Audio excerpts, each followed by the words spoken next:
Hi, welcome to this week's Claire Chats. Now today I'm going to make this a bit different. I'm actually going to make this a public Claire Chats video to commemorate the anniversary of Queen Anne Boleyn's execution on this day in 1536, the 19th of May 1536. Now, as you know, I've written a book on Anne Boleyn's fall. There it is. I've also written many articles on it. I've been writing about it since 2009. I always do on the Anne Boleyn files, a countdown to her execution. It's a subject that is very, very dear to my heart. It's something that I've been researching and writing about since 2009. And although I've been writing about it since 2009, it has never stopped having an impact on me. I am still moved incredibly when I read the primary sources, when I write about Anne and these men, when I talk about them. So it's a subject that's very dear to my heart. Now, people often comment to me about how lucky I am that I have access to the primary sources, the records from Anne Boleyn's lifetime, and specifically the records of the events of 1536. They say how lucky I am not to live thousands and thousands of miles away in the USA or Australia, the other side of the world. Well, although I am British, I don't live in the UK anymore. I live in a tiny village up a mountain in southern Spain. It would be very handy living in London and being able to get lost in the National Archives and the British Library on a daily basis. Wouldn't that be wonderful? But I love my sleepy white pueblo here in Spain. I have done what I have done, all of my research since 2009. 2009 I was living here in Spain as well. I have done all of this from afar. Yes, I have made visits to the UK, but mostly I have been doing this from a distance. I spend most of my time, most of my days, reading 16th century letters, records and chronicles at home here in Spain. I read them while I'm in my pyjamas. I read them before I've showered for the day. I'm here at my home reading these primary sources. Now, I believe firmly, really quite passionately, that history is for us all. I respect academics. I respect academic historians. My heroes are the likes of Eric Ives, Dermot McCulloch, Leander Delisle, Susanna Lipscomb, you name it. People that have, studied history, that have qualifications, that spend their time teaching it. And I respect them, but I also believe that history is for us all. And the internet, the transcription and digitisation, is that even a word? Digitisation? It's a bit like weaponisation or weaponising, isn't it? I believe that the transcription digitisation of records, has made it possible for people from all over the world to have access to these primary sources. And if a document hasn't been digitised and put online, then there are wonderful people working in archives like the National Archives and British Library who will photograph them for you, and they will send you... Sorry, my dog is now having a bad dream, so you can hear her in the background. They'll photograph them for you, and they will send you these photographs as paper copies or as copies on disc. So that's wonderful. If I'm looking for a document, I can ask the National Archives, or somewhere like that for help. There are even free online courses, like on websites like the National Archives, to help you learn Latin. They have a beginner's course and a more advanced course. There's a course to help you with the handwriting of these documents. Brilliant resources, absolutely wonderful for researchers like myself. But in today's Claire Chats, I want to talk about the primary sources for the events of May 1536, for the fall of Anne Boleyn. Now, I could spend my time researching in these primary sources and writing about Anne Boleyn's fall, give you the facts as I see them without citing any of my sources, without giving you any information on these sources. I could just get you to agree with me without thinking for yourselves. What I say goes. I could do that. As much as I like the sound of everybody agreeing with me and not having the chance to kind of make up their own opinions, that's not much fun, is it? I'm an ex-teacher, and I'm someone who's very passionate about my subjects and historical research, and I want to spread that passion. I want others to share it with me. So I really want to help others to research these events for themselves.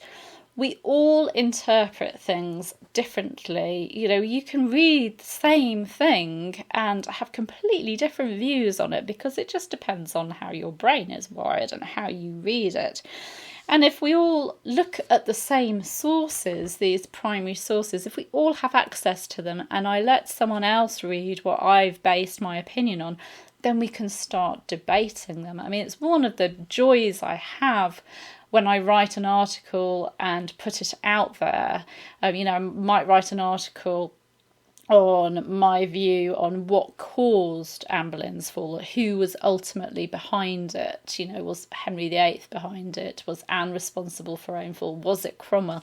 I can write an article on that. I can press publish on my blog and I can have comments within seconds of it going live, and I can start debating with people and listening to other people. And because I've cited my sources, other people can look at those sources and read them for themselves and make their own mind up. Or they might cite sources at me where, to back up their opinion. And I just love that. Debating is a wonderful, wonderful thing, and it's what makes history still a living and breathing subject. I'm always telling this to my children who think that history is a rather boring subject. I say, how can you find history a boring subject? It's probably the way it's taught. But, it's not boring, it's not old, it's not... Although it's in the past, it is changing because we are interpreting it. We are being able to read these sources and to interpret and debate them. Now, some people are under the impression that there aren't many sources left about the events of April and May 1536, that, Henry VIII destroyed them all, or they got destroyed in the Ashburnham House fire, which saw many letters being, burnt, damaged or lost. But that is not entirely true. There are lots and lots of documents from the time, and many of them can be read while you're wearing your pyjamas, while you're snuggled under a blanket with a hot chocolate or a glass of wine, using your computer, your tablet, your phone, whatever device you've got, and wherever you are in the world. You just need to have the time, the passion to actually do it, a bit of patience, and, that interest in the subject. Records include, and this is not an exhaustive list, this is just what came into my head when I was thinking, right, records from 1536. You've got the letters and papers from Henry VIII's reign. You've got calendars of state papers like the Calendar of State Papers Spain, the Calendar of State Papers Venice, etc., etc. Those include dispatches from ambassadors like Eustace Chapuis, the Imperial ambassador. You've got the chronicles, the primary source chronicles written by men that were actually there, Edward Hall and Charles Risley. You've got the Spanish chronicle. Okay, it needs to be taken with a hefty pinch of salt because it's not always accurate, but it's still a primary source. You've got the Chronicle of Calais.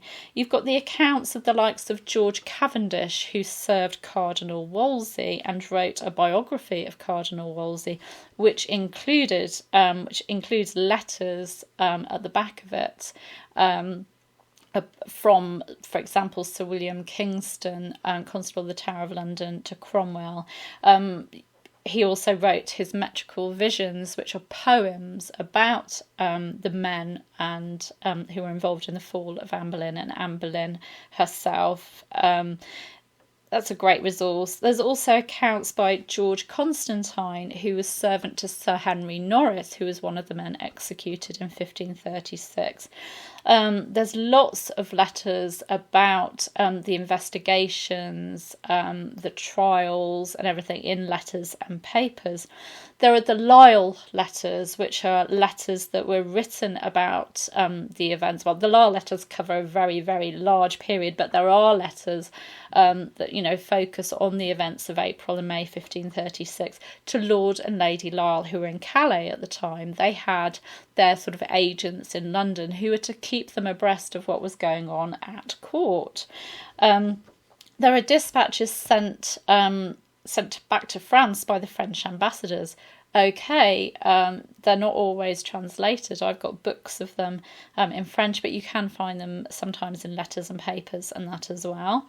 There are legal reports like those of Justice John Spelman, who made a report on the trials of May 1536. There's the actual records in the National Archives, like the Baga de Secretis. There are the letters and memorials of men like Thomas Cranmer, who was Archbishop of Canterbury. There are so many, and we are so lucky that these are, you know, have been digitised. They've been transcribed, so you don't have to even cope with the 16th century writing, and then they've been put online. I mean, how wonderful is that? When I write my articles, when I write my blog articles, when I write my books, I do a notes and sources section at the bottom of each of my articles. I do a notes and sources section in my books with a bibliography where I cite my sources. I cite the book that I've used, the page number of the book, the archive, the document number. And if I don't give links to where that can be read online, you can always Google it as well. But to help you today, I'm going to give you, underneath this very video, I'm going to give you links to where you can find some of these sources online or as books that you can buy. But the majority of them you won't have to spend any money at all because they're available online to read free of charge. Yes, there's more to history research than just having access to the sources. You do have to consider who wrote the source. You do have to consider whether they had any bias or agenda, where they were getting their information from. I mean, for example, Lancelot de Carle, he was secretary to the French ambassador. He wrote a very long and detailed poem on the rise and fall of Anne Boleyn. And you can kind of gather that his information on her fall would have likely have been fed to him as secretary to the French ambassador by Cromwell. You know, you can kind of see that in 1536 the crown was controlling the information that got out to ambassadors. That would have been sensible. So you have to kind of consider where the information was coming from as well. Whether their account is first-hand, whether it's based on gossip, whether it's corroborated by other sources. You know, sometimes we can see that there's a mistake made with a date because one source will have one date, but there are about 3 or 4 other sources all putting it on another date. So there's corroboration as well. But for now, just use these links I've given you to start getting stuck in and enjoying these sources. And please don't blame me if you get nothing done for the rest of the day. I mean, forget cooking meals, forget fetching the children from school. Sorry, you shouldn't forget that. Just absolutely get stuck into the sources and just enjoy reading them for yourself in your pyjamas. Go and grab a bar of chocolate and some wine. So I hope I can help you today to realise that, you know, these sources can be accessed from wherever you are in the world and whoever and whatever you are. So enjoy. Take care. Bye bye.